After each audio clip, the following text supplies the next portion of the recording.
Tiene el uso de la voz el compañero diputado Nabor Ochoa López de Colima, del Grupo Parlamentario del Partido Verde Ecologista de México.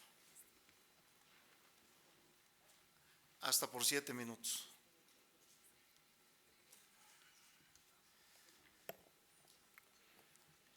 Señora Secretaria de Desarrollo Social, sea usted bienvenida.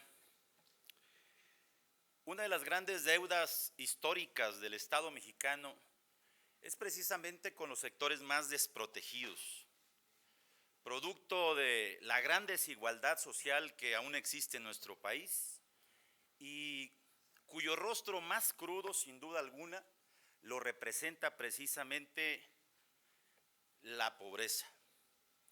Es inconcebible y lamentable que después de una revolución social, la de 1910, con su 1.000.000 de muertos, con algunas etapas de crecimiento y desarrollo económico, sobre todo con el desarrollo estabilizador, con los multimillonarios recursos que se han invertido en programas sociales, a la fecha, como aquí se ha dicho, la proporción de pobres siga siendo exactamente la misma que cuando iniciaron allá a principios de los 90 los programas sociales que tenían como objetivo precisamente el combatir la pobreza y buscar la manera de reducirla.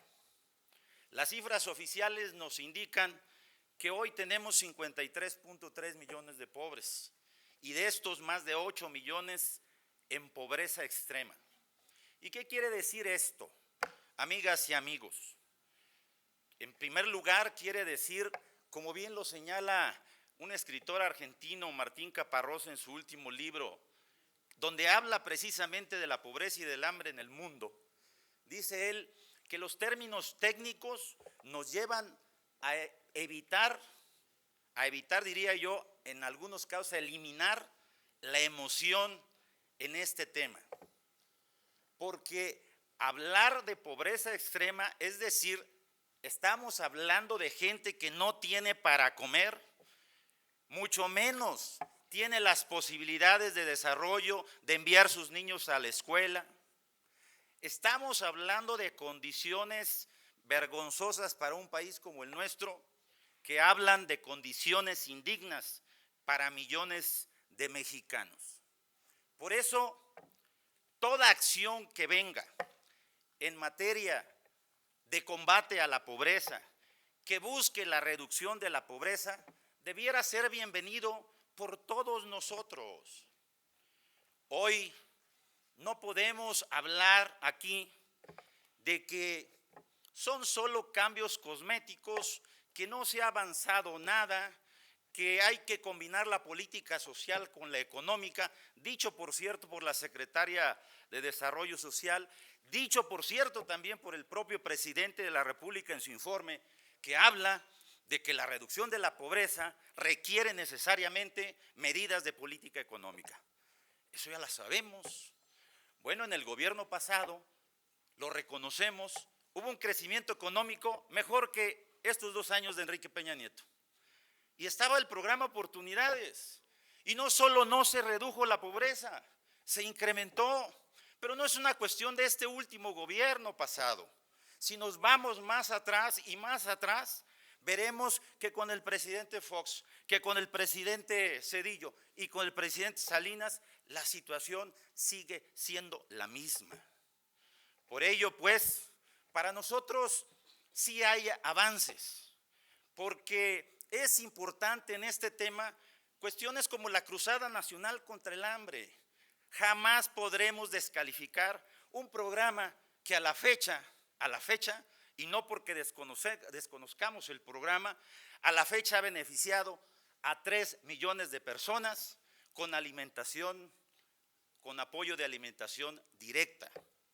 Pero no solo eso, sino que de 400 municipios se pasó a más de 1,000 municipios, 1,012 para ser precisos.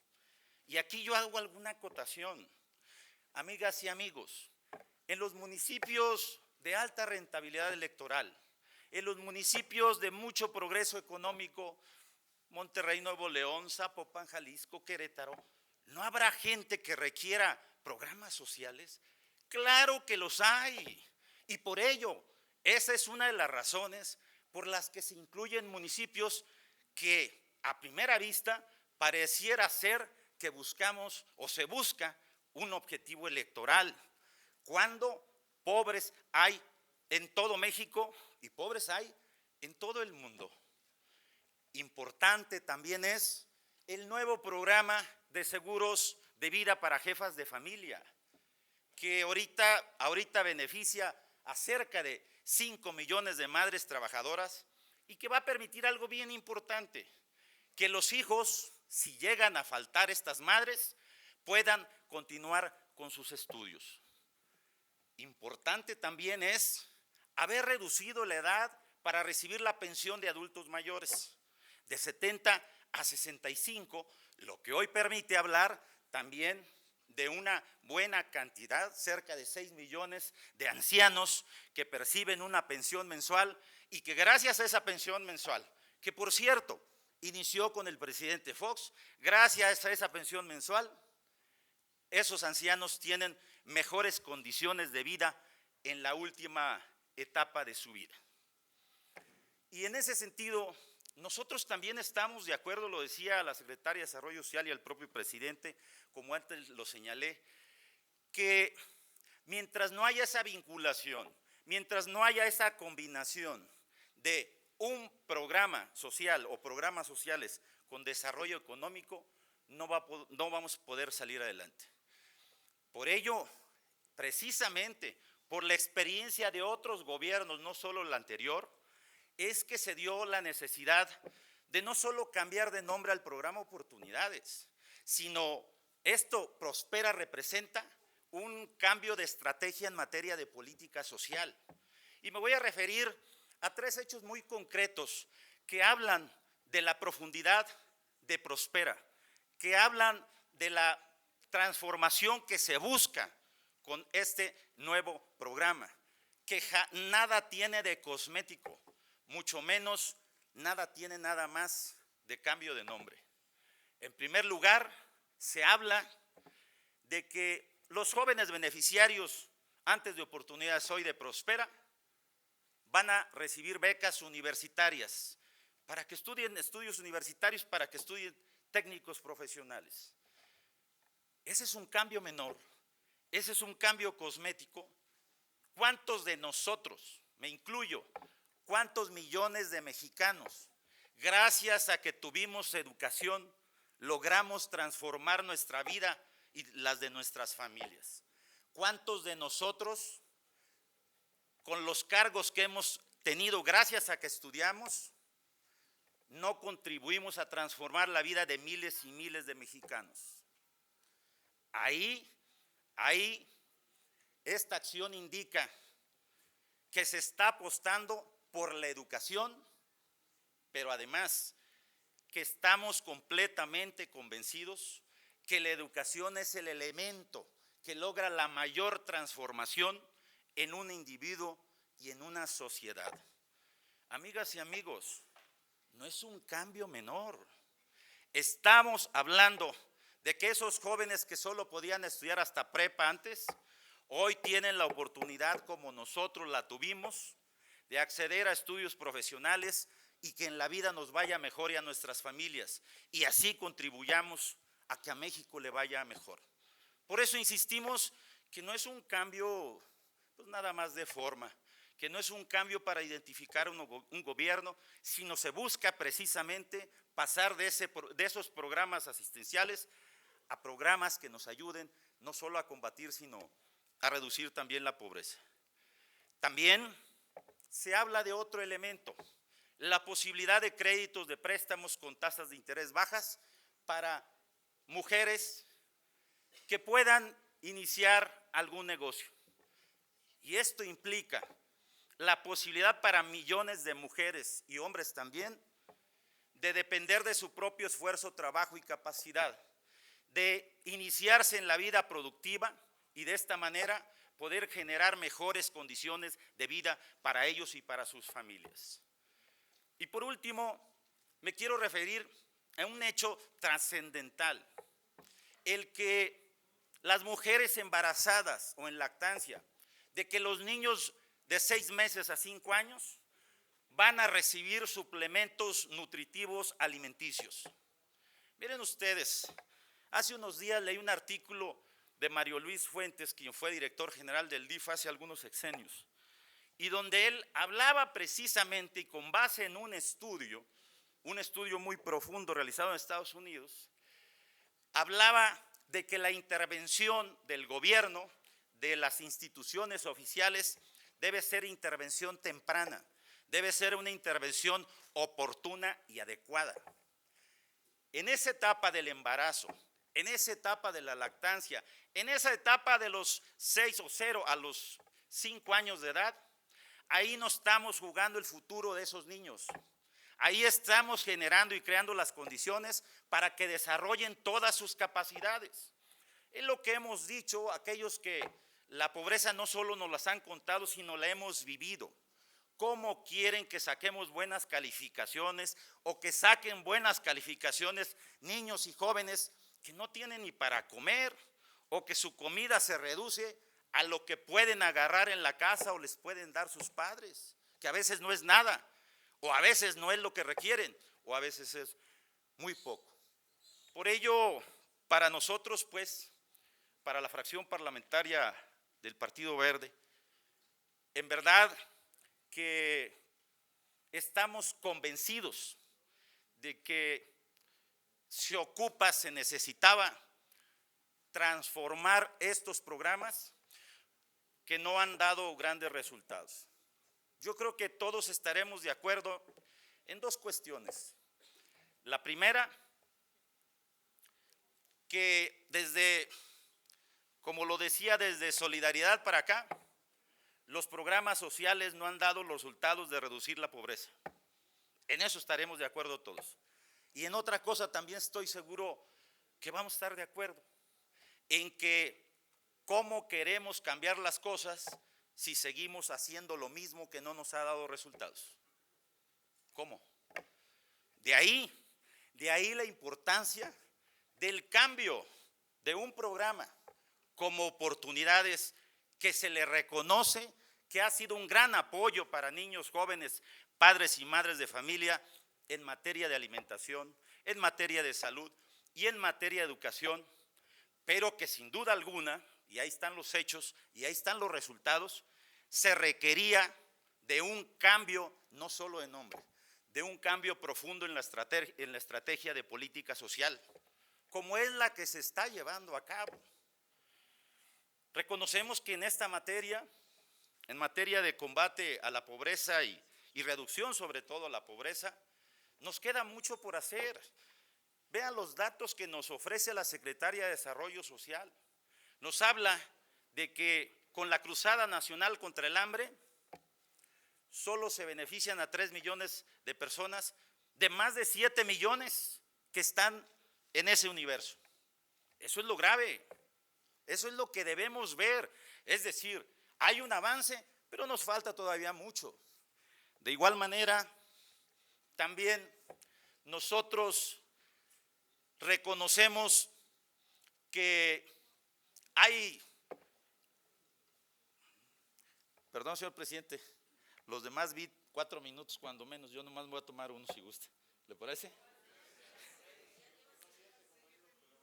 Perdón, me emocioné tanto. Es un tema que lo siento, lo vivo, porque a mí no me cuentan de estas cuestiones y que de veras con toda la mejor intención termino mi intervención. Yo pensé que apenas llevaba los 7 minutos. Pido profundas disculpas, me estaba quejando de otros compañeros y yo estuve peor. Pero les decía, otro dato que vi que también para mí es grave,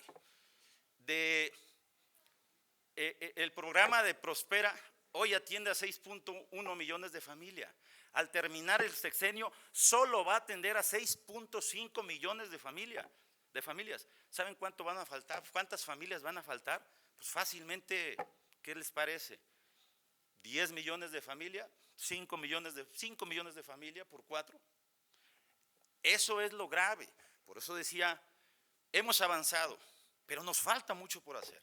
Pero tenemos confianza que con este cambio de estrategia y nuevas acciones en política social, y sobre todo con la capacidad, y no son flores gratuitas a la secretaria, la conocemos su trayectoria, con la capacidad y la sensibilidad que tiene Rosario Robles, estamos seguros que vamos en el camino correcto para lograr una sociedad, un México menos desigual y sobre todo con mejores condiciones de vida para todos. Muchas gracias y disculpas. Gracias, compañero diputado. Le solicitaríamos amablemente a la diputada María Fernanda Romero Lozano de Tabasco, del Grupo Parlamentario de Movimiento Ciudadano, haga el uso de la voz, por favor.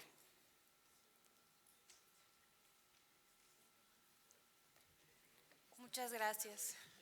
Antes de comenzar, les comento que no estamos de acuerdo en este formato en donde se están dando en este momento 3 comparecencias de secretarios de Estado el mismo día a la misma hora. Esta parece ser una estrategia del PRI mañosa de protección y encubrimiento a los funcionarios. Esto no debe suceder, tenemos la responsabilidad de darle el tiempo y de dedicarnos ampliamente a cuestionar y a pedirles explicaciones a los funcionarios. Entonces esperamos que esto no vuelva a suceder. No es ningún secreto que una de las principales debilidades de la política social está ubicada en la imposibilidad de nuestros gobernantes para brindar cobertura eficaz a una población creciente de ciudadanos en condiciones de pobreza. Esto debido a una sencilla razón. Durante varios sexenios se han hecho malos manejos del recurso destinado a este rubro. Aunado a esto, en dichos programas y secretarías abundan las administraciones precarias y perversas que han lucrado con la necesidad en la que se encuentra sometido el país y que han buscado salir beneficiados para efectos electorales. El resultado es nada más y nada menos que el México de hoy, en donde abunda la pobreza, la negativa de acceso a la salud, no hay seguridad social, existen carencias en los servicios básicos, en la vivienda, en la alimentación y en donde el rezago educativo es imperante. Todo lo mencionado está sustentado con lamentables cifras que demuestran la ineficiencia de dichas medidas para resarcir el agravante problema que somete al país y que lo margina. Retomando sus declaraciones del año pasado, secretaria, usted aseguró, y la cito textualmente, que en los últimos años se han destinado cantidades muy importantes y sustantivas al combate a la pobreza, que teníamos que reflexionar, discutir y avanzar en la instrumentación de una política social integral que incorporara no solo las transferencias monetarias, sino la visión integral a partir del trabajo en salud, educación, vivienda, seguridad social y en los servicios de infraestructura básica. Disculpe mi franqueza, pero el pueblo de México no se encuentra en condiciones de esperar a que se reflexione ni se discuta. Su obligación es demostrar con resultados positivos y concretos, ya que el presupuesto ejercido por esta dependencia no es asunto menor. Y no omito mencionar que el aprobado para este año fue incrementado por 20,000 millones de pesos en relación al primer año de ejercicio. Le pregunto, ¿cuáles son los avances que se han logrado y por qué las cifras no favorecen el desempeño de la Secretaría que está a su cargo? En los últimos años, el descenso de la calidad de vida de los mexicanos ha sido notorio. Somos el 11º país más poblado en el mundo, con una población de 112,322,000 habitantes, de los cuales el 47% tiene un grado de pobreza. Según recientes datos del Coneval, 53,3 millones de mexicanos viven en pobreza y padecen de un estancamiento en sus ingresos debido a la precariedad de los salarios. Es evidente que se deben rediseñar los principios y las normatividades de los programas asistencialistas, ya que además de haber resultado ineficientes, no están vinculados a la productividad y fungen un papel paliativo. No generan capacidades, ni formación o desarrollo a largo plazo para sus beneficiarios. En el discurso, claro que suena muy bonito, pero la realidad de nuestro país es otra, y eso no podemos dejar de verlo. El que a lo largo de los años se sigue incrementando el porcentaje de ciudadanos que reciben algún tipo de ayuda gubernamental es la muestra más evidente de lo poco que se ha avanzado y de lo lejos que estamos para la disminución y ya ni hablar de la erradicación de la pobreza en nuestro país. En 2013, el valor de la canasta alimentaria urbana pasó de 1,179 pesos en agosto de 2013 a 1,242 en agosto de 2014. El incremento fue del 5.4%. En cuanto al valor de la canasta alimentaria rural, pasó de 834 pesos en agosto del 2013 a 868 pesos en agosto de 2014, teniendo un incremento del 4.1%. Con estas cifras, la pobreza urbana pasó de 35.6 millones a 36.6 millones de mexicanos e incrementó el porcentaje de la población con ingreso inferior a la línea de bienestar.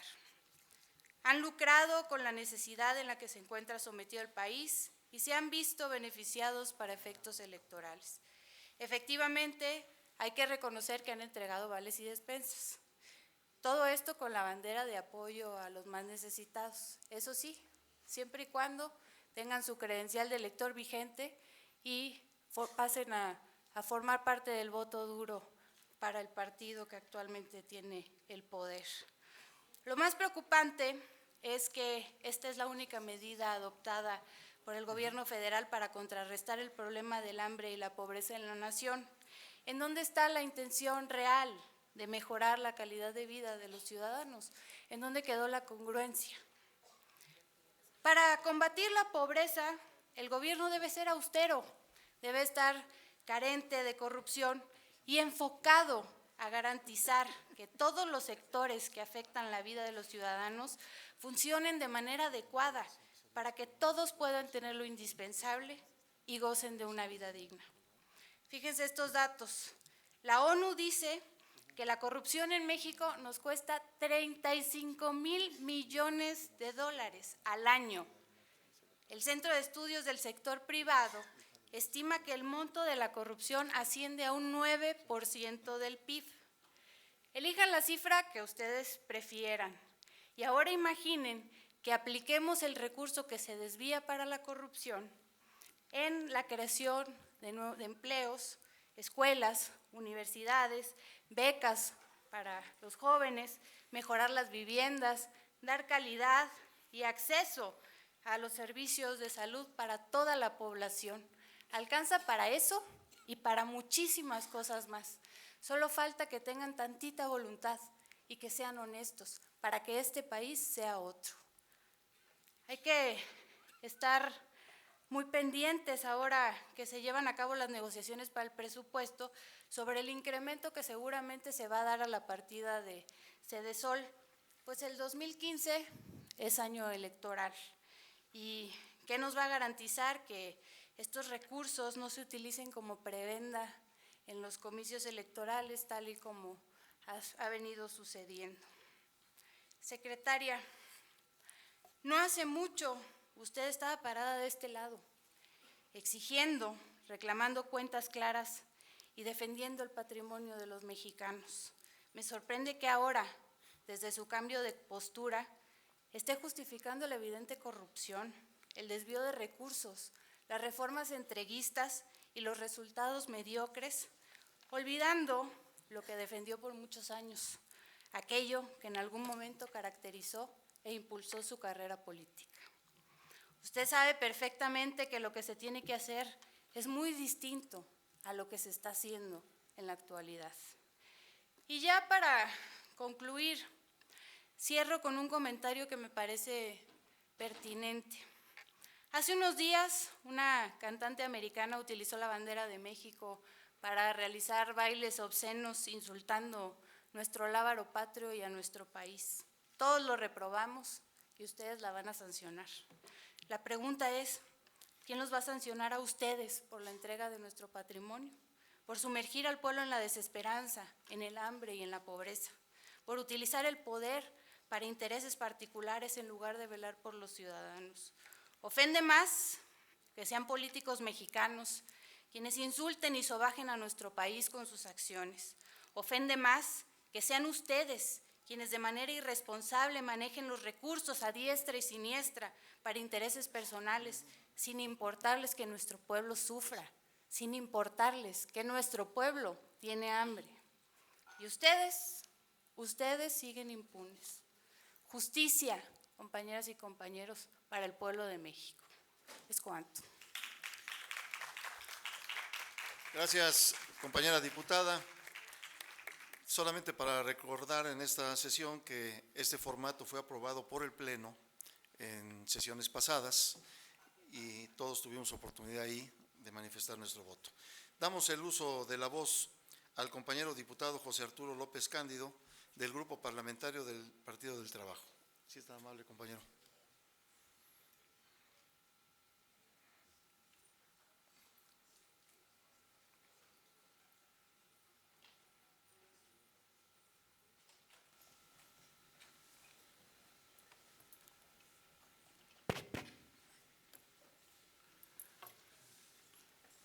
Buenos días a todas y a todos. Pues me complace que hoy esté presente la secretaria de Desarrollo Social, la compañera Rosario Robles. Bueno, la Organización de las Naciones Unidas para la Alimentación y la Agricultura considera que las personas padecen hambre cuando por lo menos durante un año el alimento que ingieren no cubre sus necesidades energéticas mínimas. Pero el gobierno del presidente Peña Nieto ha hecho una definición más flexible al considerar que la situación que enfrenta una persona que está en pobreza extrema y además tiene carencias alimentarias. Por ejemplo, en los 34 países de la Organización para la Cooperación del Desarrollo Económico, OCDE, México es el que tiene la mayor desigualdad en la distribución de ingresos. Según su reporte más reciente sobre la desigualdad y pobreza en nuestro país, la diferencia entre el ingreso del 10% de las familias más ricas y el 10% de los hogares más pobres fue del 28.5 veces en 2010. México mantiene una elevada desigualdad de distribución de ingresos. De acuerdo con el informe de la OCDE, el 20.4% de los mexicanos viven con menos del 50% de ingresos de la media nacional, mientras que el promedio de la organización es del 11.1%. La pobreza se concentra en la población adulta, pues el 29% de los mexicanos de 76 años y más es pobre, y casi el doble del promedio del organismo que este grupo de edad, el 14.8%. La garantía de los derechos a la alimentación implica una estrategia integral de la situación alimentaria y nutricional desde una visión sistémica donde las personas es el centro. En cambio, la Secretaría de Desarrollo Social tiene una visión parcial de la problemática. No considera que el mal comer tiene raíces en otros problemas de fondo como la pobreza, la desigualdad, la falta de salario adecuado, la marginación y el acceso a la educación, a la salud y muchos incentivos, el caso del acceso a la cultura. De acuerdo con la Organización de las Naciones Unidas para la Educación, la Ciencia y la Cultura, UNESCO, México ocupa los últimos lugares en un listado de 108 naciones en los índices de las matemáticas a escala mundial, porque no se trata de una sola falta de voluntad de las personas que en esta materia están evaluadas. Uno de los principales problemas es la desnutrición. Esto provoca que las personas tengan dificultades para efectivamente tener acceso a esta materia y convertir esa práctica en un hábito. Lo nuevo de la iniciativa de la Secretaría de Desarrollo Social son los comedores comunitarios, que buscan mejorar la alimentación de la gente. Nosotros estamos de acuerdo, para nosotros es muy importante que efectivamente el problema de la alimentación se le ponga una atención adecuada, pero sin embargo, en visitas de 3 comedores comunitarios que supuestamente estaban en operación en Guerrero, uno de los estados más pobres del país, donde se localiza la población de Cochuapa el Grande, los periodistas de la agencia informativa AP no encontraron ninguno abierto. También existe nepotismo en la aplicación de los programas conocidos, y ya hay uno muy conocido desde el caso de Matamoros, Tamaulipas. En este municipio hay 2,000 adultos mayores ingresados y que se quieren incorporar al programa de 65 y más de la Sedesol. No obstante, el coordinador local de la Cruzada contra el Hambre, José Tomás Marín, dio prioridad a su madre María González para recibir el apoyo económico. La Cruzada Nacional contra el Hambre tiene un presupuesto de aproximadamente 200,000 millones de pesos para este año, lo que representa el mayor presupuesto de la historia de los programas sociales en México. Sin embargo, durante estos 2 primeros años no ha logrado los avances que se propuso. De hecho, en los últimos meses ha quedado claro que no ha tenido el avance significativos. En México existen casi 54 millones de pobres, pero esta estrategia representa menores avances conforme se enfrentan a tipos de pobreza más complejos. De acuerdo con los índices del propio programa, las acciones contempladas para atender la pobreza extrema y alimentaria se ha ejecutado en un 75% y nos parece importante, pero creemos que no es suficiente.